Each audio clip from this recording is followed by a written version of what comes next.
Hello, Jeremy here from 3D Infotech with another neat video for you. In this video, I will be demonstrating how to perform a virtual assembly. Virtual assemblies can be useful when you're dealing with multiple parts that eventually assemble to each other. For example, in this project, I have a model of my base and a model of my block. These two assemble to each other, and I want to understand what type of gap or clearance or interference I may be dealing with. In this project, you see I already have my CAD models imported, and I have one of the two scans already imported. Let me go ahead and import the second scan.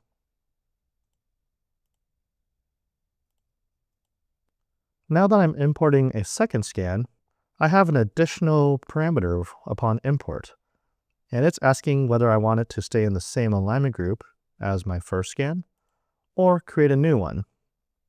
Because I want these two scans to move independent of one another, I'll choose Create New.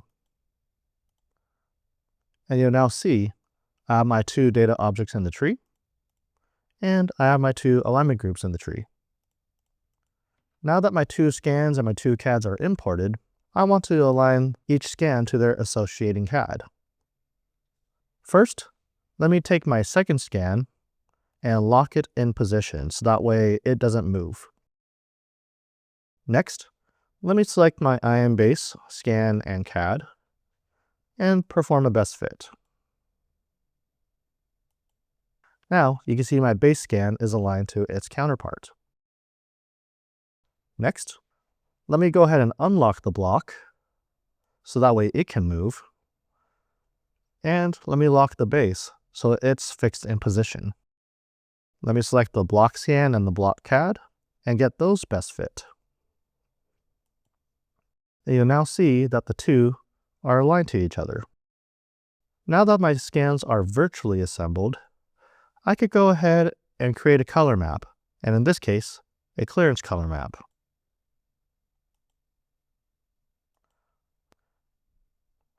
When I hide my block and look at my base, all of these colors now represent the clearance or interference between the two components. Any colors shown in the positive deviations, they represent clearance, and any colors shown in the negative deviations represents interference. This may happen mainly because I'm using a best fit alignment, and I'm not really aligning to the datums. So, you see in my project, I already defined many of the datums. Let me just correct this one.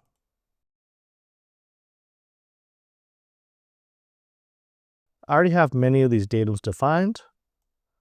Let me go ahead and measure them. And as a good practice, let me make sure that these datums are measuring from their associating scans. So measurement, extract from specifically the base, and same for these ones.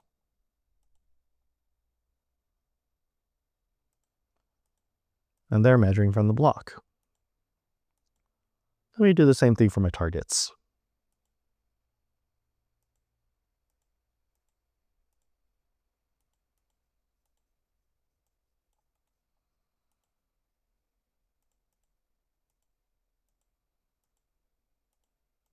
All right.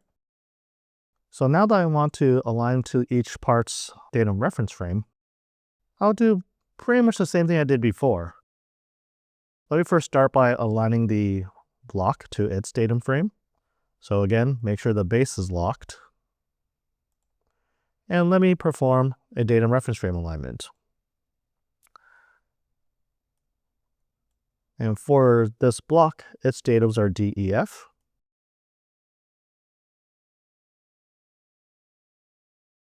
Let me lock the block, and let me unlock the base, and perform a DRF alignment for the base.